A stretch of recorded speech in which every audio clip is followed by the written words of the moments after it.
Welcome to Happy to See Me, the podcast that puts the spotlight on the overlooked and underestimated. I'm Erika Casupanan, the first Canadian to win Survivor. But before that, I was a Filipino immigrant and corporate perfectionist who felt doubted and overlooked. Now I'm here to prove that every journey, whether messy, beautiful, or unexpected, is worth celebrating. Every Monday, I bring you candid conversations and relatable pep talks with guests who've defied expectations. If you're ready to feel seen, celebrated, and empowered, you're in the right place. And here, I'm always happy to see you. I'm gonna say something that might scare you a little bit. Improv can be good for managing your anxiety. Wait, are you talking about the improv as in the performance where there's no script, where we don't know what's going to happen, where if I was to do it, I wouldn't know what to do, I wouldn't know what to say, I wouldn't know how this scene's going to end up. That means that I have to do something where people are looking at me? Yes, that improv. And let me explain. Improv has helped me a lot in my life, even outside of performing. In today's episode, I'm talking to Coko Galore, who's currently performing on one of the most iconic comedy stages in Canada. And we're talking about how improv can actually help you to release your need for control and to ease your anxiety. But first, I love to start each episode by talking about something I was happy to see this week. And this week, it is about the simple pleasures. This is something that happens all of the time. It's ever present, but today I'm really happy to see it. And that thing is the sun. I am so happy to see the sun. I am so happy that it is springtime. I live in Toronto, and anyone from Toronto knows that Toronto in the winter can be challenging. And this winter in particular was very challenging. It was long, it was extremely cold, we got a lot of snow, there was a lot of gray days. And if you live in the Northern Hemisphere, I think especially if you live in Canada, you can totally relate to feeling that SAD, right? I feel the SAD. And SAD is not just sad. Well, it is sad, but it's seasonal affective disorder. And I definitely have my moments during the winter where I'm like, ugh, I normally don't feel like this throughout the year. And seeing the sun, and actually something that was really exciting for me was going outside in a t-shirt for the first time this year. Really felt so light. I felt like a weight was lifted off of me. I felt so excited for the summer and for the future and what's to come. And I really feel like as we go into summer, me personally, I feel like I'm entering a new chapter. I'm excited to grow. I'm excited for all the surprises and what's to come. And the sun just brings that out in me. And I know the sun is out all year long, but behind the clouds, you can't see it. But if we're talking happy to see, I am very happy to see the sun this week. So I hope everybody listening is looking forward to a really nice summer. So that's what I was happy to see this week. Speaking of the sun, you can definitely describe this week's guest as a ray of sunshine. Coco Galore is an actor, producer, host, and comedian who is currently on the mainstage review at Second City, Toronto. I love Second City. I've taken so many classes with Second City. Coco got into comedy in their late 20s and not only improved as a performer, but improv also helped Coco throughout their life, perhaps even to become a better person overall. In this week's episode, we talk about the concepts of improv that help people in their regular life. Even if you have no ambitions or no desire to get on stage yourself, what you learn in improv can help you overall to move through the world with a bit less anxiety. I even talk about how improv helped me to win Survivor. So if you know someone who could perhaps benefit from releasing a bit of control or just to have fun and laugh and do something that has absolutely no stakes to it, send them this episode. And let me know if you would take improv after listening to this interview. So why don't we just get into it? Here is my interview with Coko Galore. I hope you enjoy it. What's up, Erika? We're going to talk about improv. Okay. But this is actually a podcast where I talk to people who have been overlooked or underestimated in some way. Okay. In hopes that they can inspire people. Mm-hmm. Because I know you've done a lot. But first I want to ask, what is a moment when you felt underestimated? What? Every day. Okay, tell me.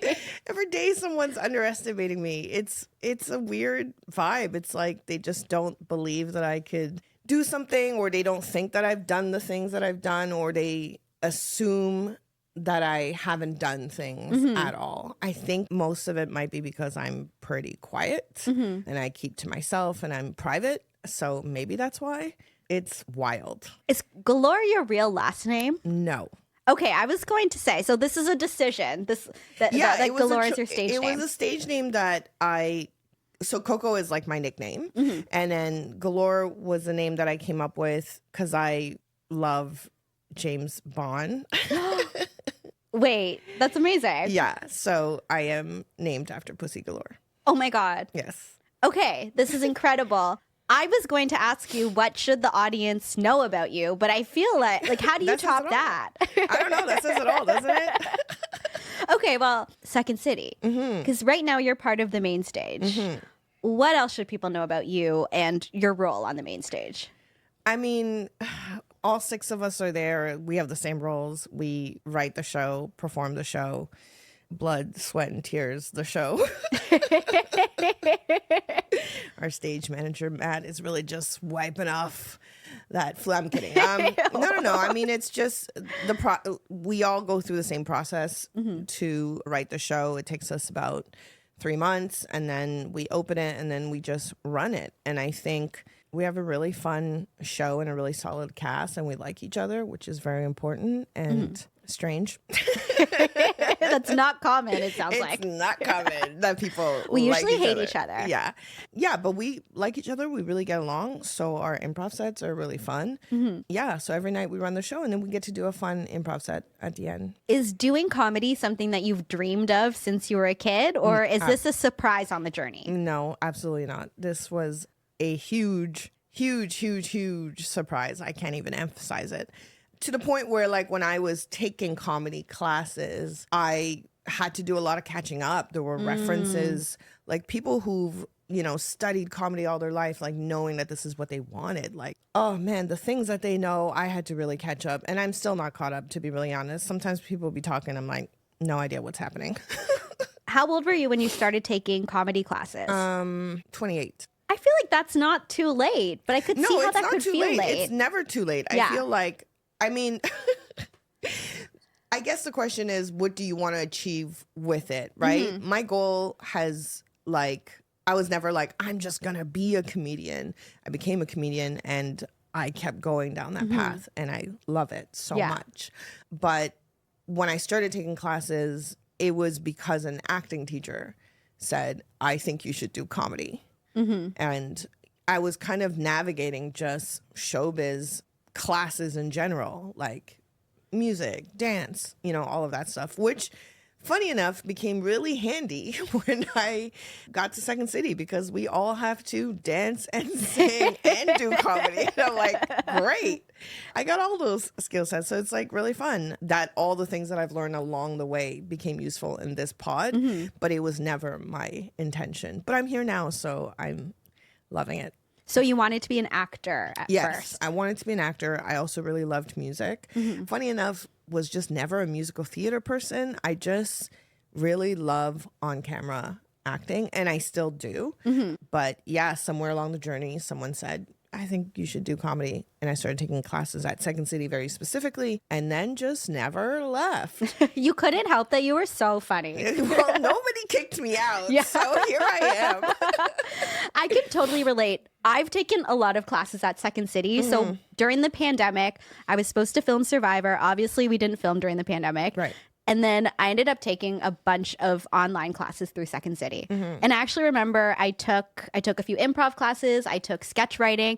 I took stand-up because at the time, I hated stand-up. I was like, stand-up's boring. Why would I do that? And I was like, okay, I'm at home during the pandemic. May as well take stand-up. And I remember my stand-up instructor asked why I was taking stand-up and who my favorite stand-up comedians were. I'm like, I don't have any. He's like, what? I'm like, wow. I can't name a single one. Yeah, it's not my vibe. Yeah. And he's like, what? Why are you in this class? I'm like, I don't know. I wanted to try it. But I'm like, to me, stand-up is just some guy talking. And he's like, thank you for just totally discrediting my life's work in one sentence. I'm like, oops, sorry. So I can relate to being in those classes and feeling like everybody knows something. Yes. And I feel like I'm missing out. I don't know what. Yeah, even like stand up. Even to this day, some people talk about people that I'm like, who? And I'm not trying to be rude. I'm really just going, I don't know this person. Now, ask me about 90s R&B, on the other hand. I got all the info. Yeah. Yeah. So did you try to catch up, or were you like, I'm just going to take the knowledge I have from 90s R&B and the rest of my life experience, and that's enough for me to figure this out? Well, I did do some catching up. Like, I binge watched Seinfeld, which is like neither here nor there. Yeah. Because I had heard that it was a structured show that was an improv format that we do quite often called The Herald. So I binge watched Seinfeld in order to understand that. But it's not true that I've never watched comedy. I just had what I started to actually understand as I started, kind of like getting into it more and more, is that I just had a different reference point. So I was watching a lot of like Black sitcoms when I was growing up, like Martin, Up All Night, Moesha, like I can name them.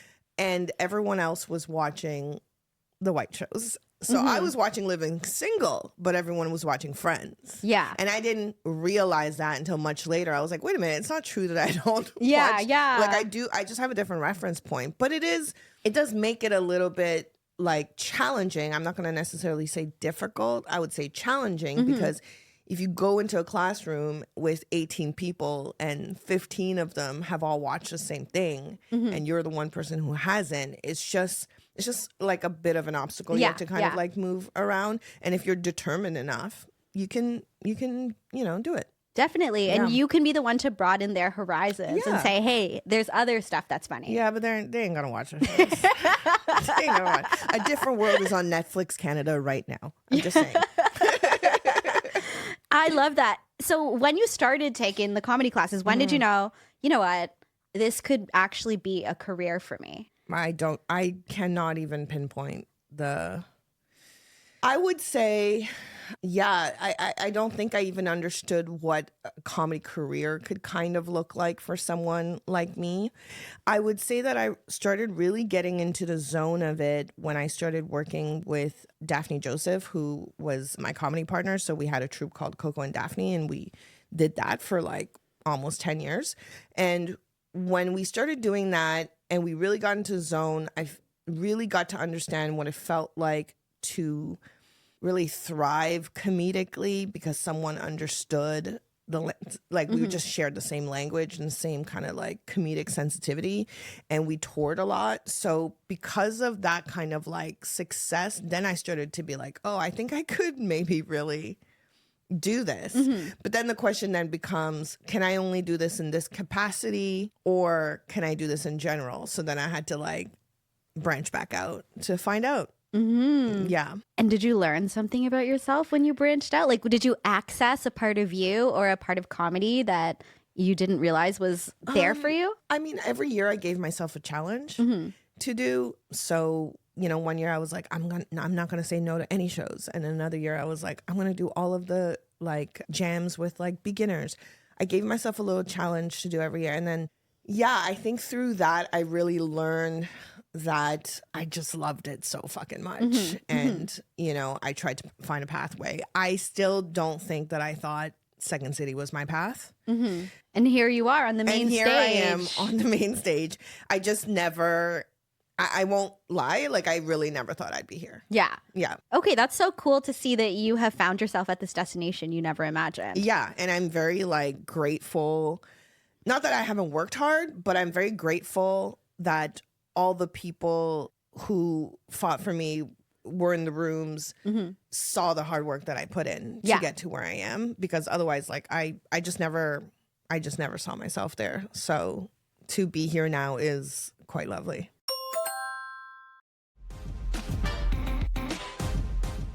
Sounds like studying comedy and improv was very impactful for you. For me personally, after taking all of those improv classes during the pandemic, I found like it's actually helped me a lot in life and as a performer, but in life. In life, I agree. Like my lifelong friends notice the changes that have happened to me in life because of improv. And sometimes they'll be like, oh, you've changed. I was like, because of improv. Yeah. And I can pinpoint the exact skill set or the exact lesson that helped me shift. Oh my God. Okay, wait. I want to go through all of this. because I love this. And I think it's an unexpected way that people can grow. And I'm sure a lot of people listening are like, comedy, cool, improv, cool. I'm not going to do that. That is not for me. Like, I don't want to perform. I don't want to do public I'm stuff. not an actor. I don't need to do that. Yeah. You don't need to do any of those things, actually. Let's dispel this then. Well, first, how do you define improv? Improv is the art of performing unscripted. That's my tagline. I like that. That's probably the biggest difference between it's probably improv not my and tagline. It's probably some company's tagline. I saw your elevator pitch when you meet people at you're like Coco Galore. Improv is unscripted comedy. No, see, unscripted comedy specifically is Bad Dog Theater's tagline, and I know that for a fact because I work there. But I would say performing unscripted. I don't think it has to be comedy. I think you can do drama unscripted. Yeah. I think really life is unscripted. Exactly. One could argue we've been improving our whole lives. Yes. We're improving right now. Yes, we are improvising right now. And it's just like, but isn't that what it is? Like you're walking, like there are so many parts of life that are unplanned, especially conversations. So yeah, I think one of the biggest thing is like going with it as opposed to fighting it. Yeah, that's a very important improv lesson, I think. Completely agree. And I know you got into improv because you were an actor, still are an actor. I got into improv because I was bored. I was also working in public relations. A lot of people get into it because they're bored. Yeah, I know. It was during the pandemic. I was about to live my lifelong dream of being on Survivor, and that got taken away from me. So I'm like, I either have a breakdown or I take this class on Zoom and see what happens. Yeah. And I was like a really high-strung type A, always had it together PR person for 10 years. So then going into this improv class where they were like, yeah, you have no control and you're going to fail every time. I was like, my brain is broken. I can't be here. Right. Improv has helped both of us. Yes. Who should be taking improv? I mean, honestly, in my opinion, everybody. I think everybody can learn in some way, shape, or form from improv. I was also a bit of like a type A. Some people will be like, you're not a type A at all. And I probably am not now. Or maybe you're type A dressed as a type B. I don't know. I don't think I'm a type A anymore. I think that's what I will say. But I for sure was. It's just, I feel like control is just a way to combat anxiety. And so one of the big things is like, you go into a scene, for example, you have an idea, the person has an idea, the other person has an idea. If the other person speaks first, that's the idea we're going with. And that is a very challenge, like to let go of the construction of an idea that you had in your head. Like it takes practice, but once you get through it, like now I'm used to it, it doesn't really matter. Yeah. And then you allow yourself to create something beautiful with the other person. And it's like, you're kind of doing it step by step. And it's just, yeah. And then if you kind of apply that to real life, you don't have to have all this anxiety and control over so much. It can be quite nice and peaceful. I think about every class I've done. I would always go into a scene or a performance with an idea. And within 2 seconds, I'm like, wait, I guess that's not what's happening because either the other person in the scene has suggested something else or the audience reacts and laughs at something that I didn't mean to do that was part of my original idea. And I'm like, okay, we're going that way instead. Yeah. So I think every single time I've planned something, it's ever worked out. Yeah. But then I even think about, so when I did Survivor, I'm part of what's described as the new era of Survivor, where they made all these changes to the game. So my season was the first season of the new era. And I, huge Survivor fan, type A, studied every season, studied everything. Okay. And then I show up and they're like, yeah, you know how Survivor is normally 39 days? Now it's only 26 days. And I was like, oh, okay. I had all these plans. I know, I had all these plans. Here's what I thought was going to happen. But then I was like, oh, I took improv. I have to just accept the offer and keep going. Yeah. Not block the offer and let it go. Yeah. Okay, what does it mean to block the offer or accept the offer? I mean, it's not as like, because we have the whole rule about yes ending. And sometimes I like to come at it from this angle because sometimes people are like, well, does that mean I have to say I have to say yes to everything, even if I don't like it? And, like as an instructor or facilitator, I always said, no, what it is you're accepting and not blocking the reality that was set. So it's not necessarily that, like, if someone says something offensive, for example, that you have to be like, yeah, that's true. That's not what it means at all. It just means that when that offer is being put on the table, you have to accept that this is the reality that's now been set. You can still be like, no, you know what? We're not going to speak like that. You can still say that. But accepting the reality is really what, to me, accepting the offer means. Yes. That's the thing. You can accept it and then you can redirect it into another direction. Like, you can very much still make your own choice as a performer. It's just that, I mean, just imagine, right? If I say, I'm in a spaceship and you're like, no, you're not. You're at home. Okay, now we're just gonna sit here and then the audience is confused. So are you at home or are you in a spaceship? Because we heard both. Yeah. Right? Because everything we can hear on stage, they can also hear in the audience. And I think people forget that. Yeah. So yeah, it's just like, hey, we're in a spaceship. Yes, we are, honey. But can we come back down to earth now? You know, whatever you want. Yeah. Yeah. I feel like that is very similar to life, right? Yes. We're in certain circumstances. We are in this reality and we can build on it or we can add on to it. Make choices within that reality. Yes. Yes. It's definitely helped me dealing with strangers more than anything. Just being like, okay, this is how it's going to be right now. And let's keep going. Yeah. Like, you know, and also like not dwelling on stuff. Yes.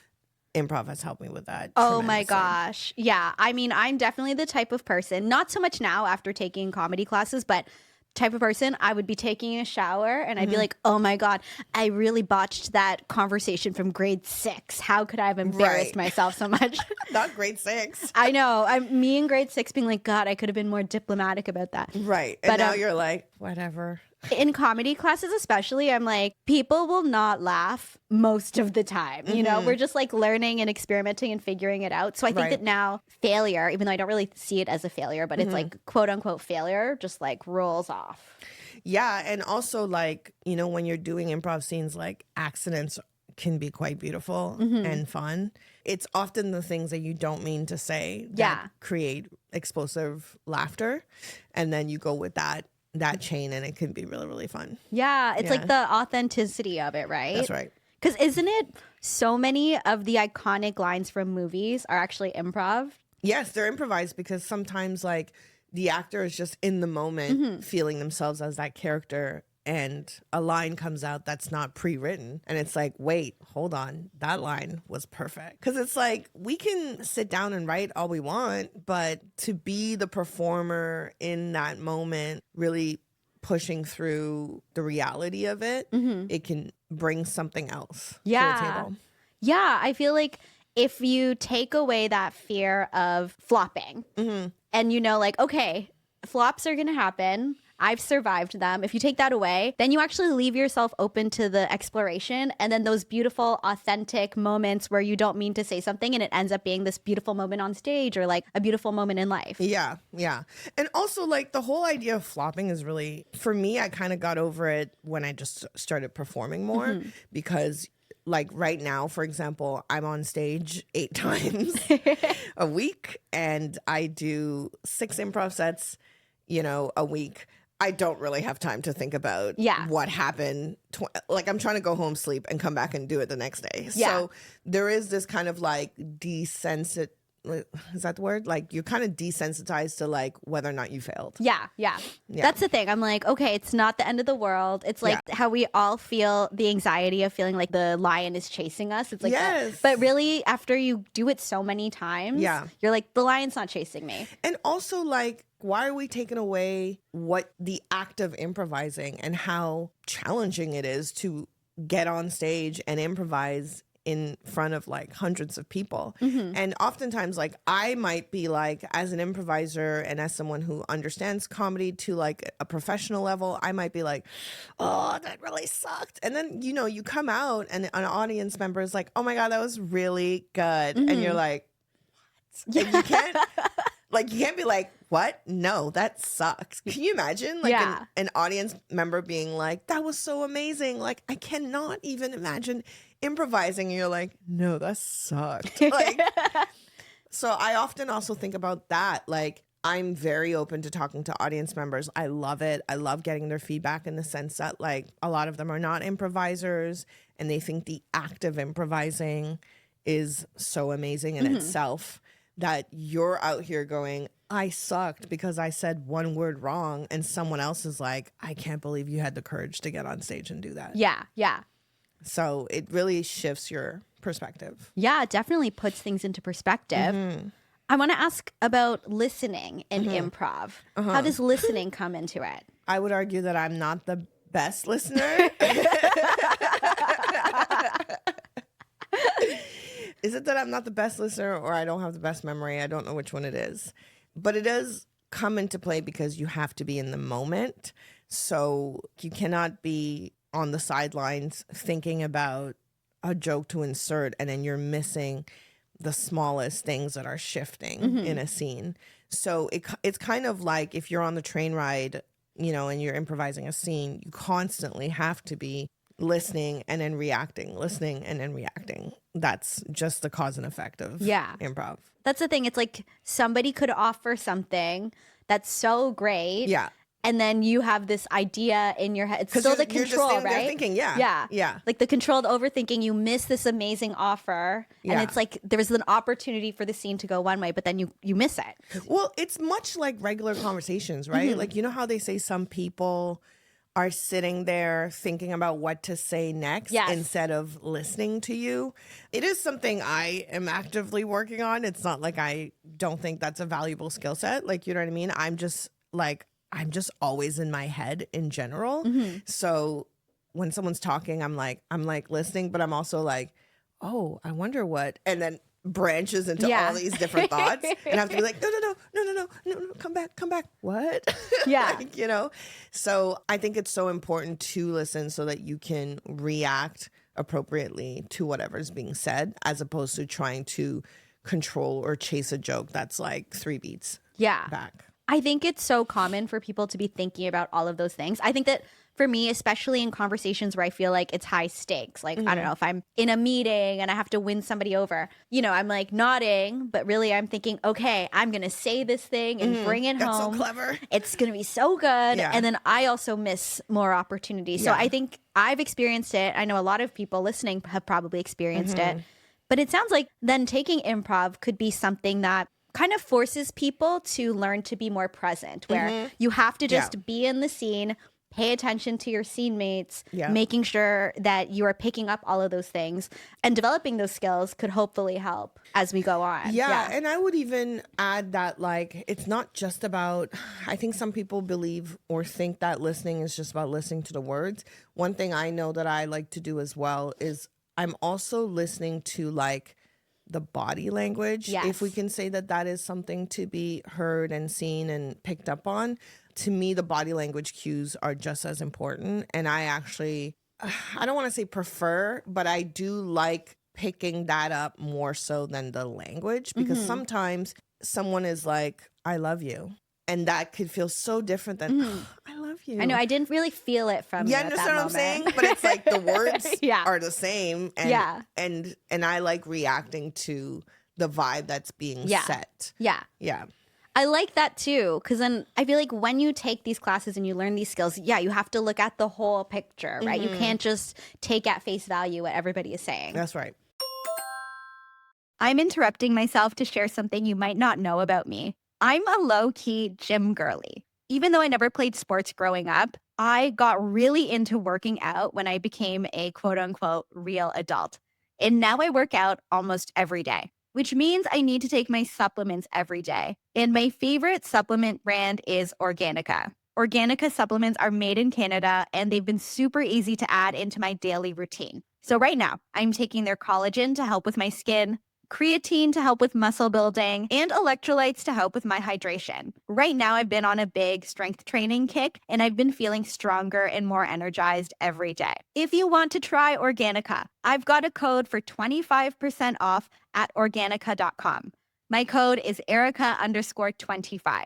That is ERIKA _25 for 25% off at Organica.com. By using the code, you are supporting me and the show. So thank you so much for supporting me. Thank you so much for tuning in. And thank you so much for supporting Happy to See Me. Now let's go back to the show.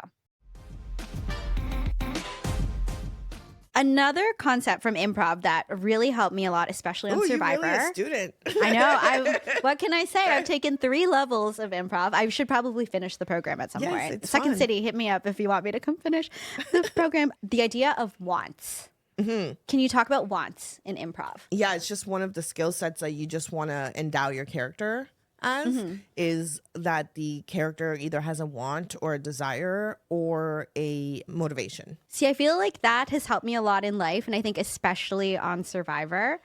I know that, yes, we go on Survivor and our main objective is to win the game, right? Like, that's why we're all there. I hope so. Right? I mean, I did it. I'm just here to look cute. Some people do it, but I realized when I was there, and I think this was thanks to my improv training, that yes, that's our main want to win the game, but we all have these personal wants too, right? And I would realize that having too many wants, let's say having too many personal wants, could kind of muddy your judgment when it comes to the main goal.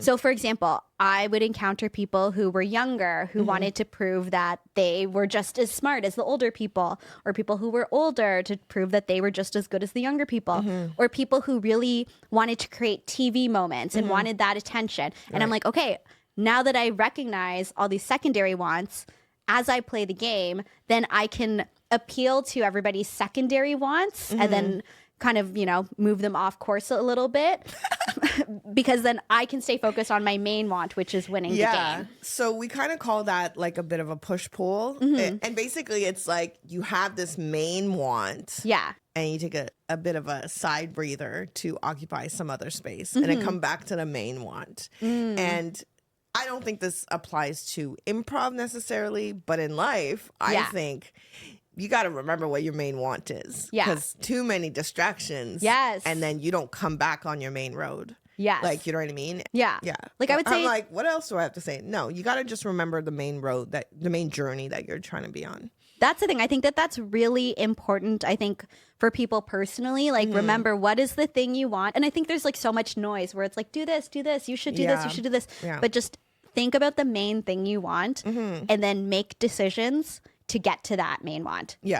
And also, unless you're on a reality show, don't exploit people's wants and manipulate them in the way that I did. I don't know. I mean, if life is improv, maybe life is also a reality show. But isn't it to an extent? Oh, are we on a reality show now? But like, kind of. The cameras are on us. I mean, there are so many elements of reality shows that just mirror real life. It's just that in reality shows, we acknowledge that it's entertainment and we heighten those realities to entertain people. But there's a lot of things that's happening within it that are real life. 100%. That's the thing, how they say it's like the microcosm of life. Yeah, like what's the difference between going on Survivor and trying to compete to win something and having to kind of like move the pieces versus working corporate? Exactly. Literally. That's why I've played a lot of corporate games. Right. So I feel like that also helped me to win the show. Yeah. That's the thing. I think the difference is Survivor is a fixed amount of time and it's called a game. Yes. Whereas corporate is as long as you want it to be and people aren't calling it a game. But it's probably harder. Is it like as long as you want it to be?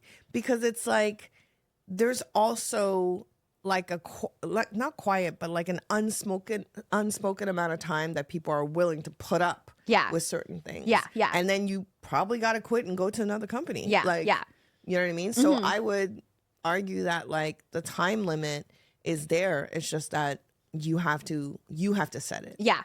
Oh, I like that. Yeah. You are in charge of the game that you're playing. That's right. And you decide how far you want to go. Yes. And how long you're going to play for.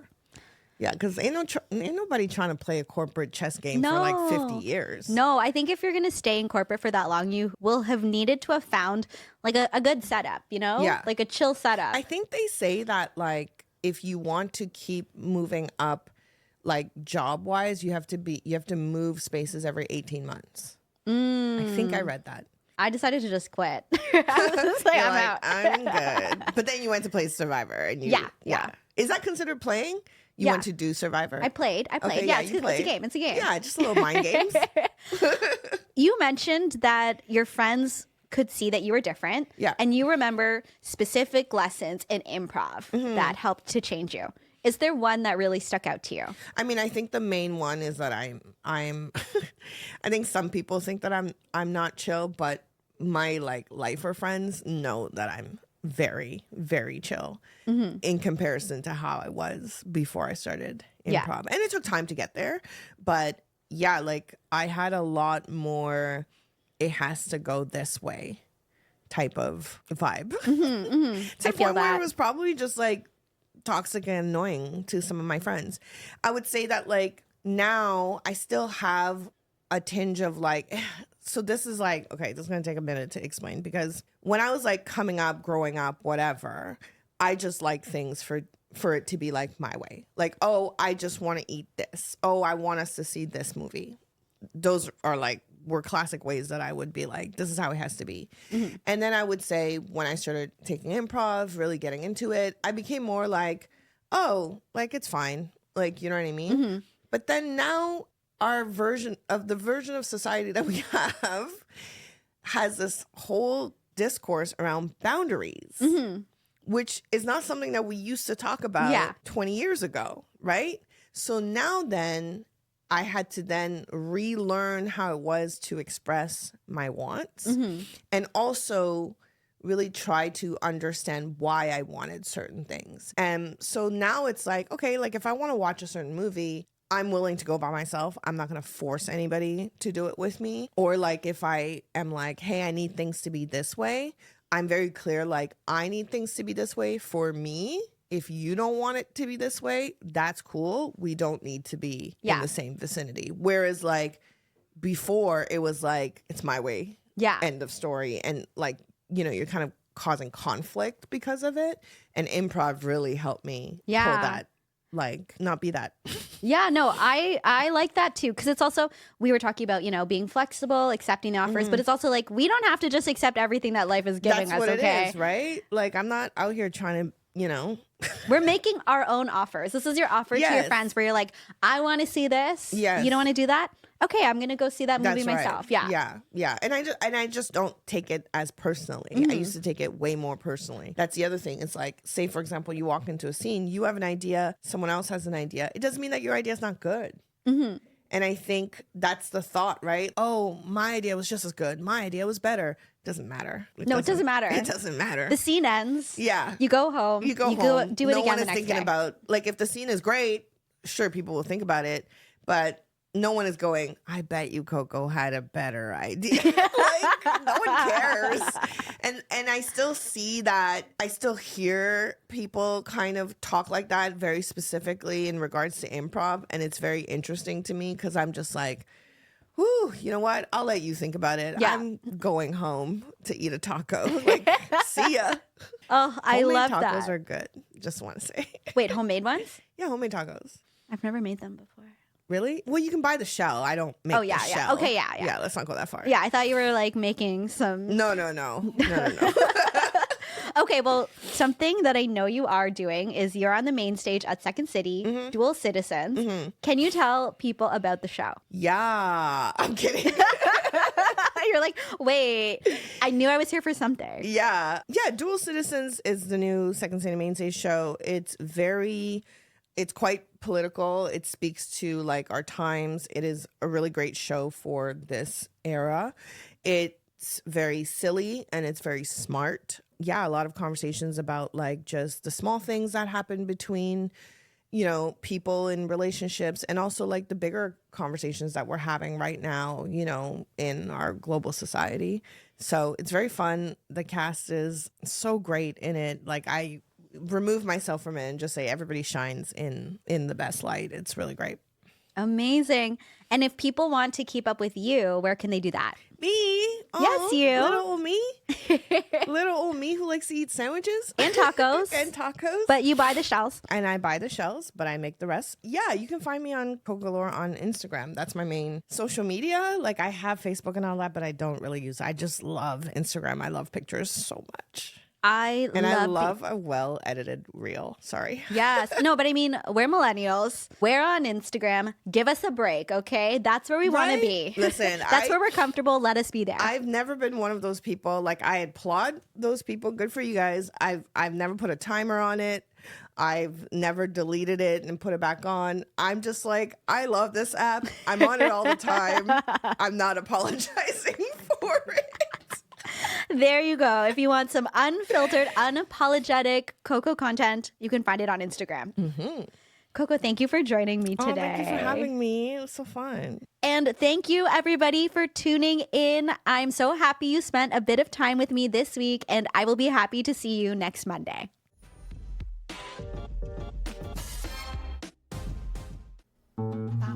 This podcast has been brought to you by the Sonar Network.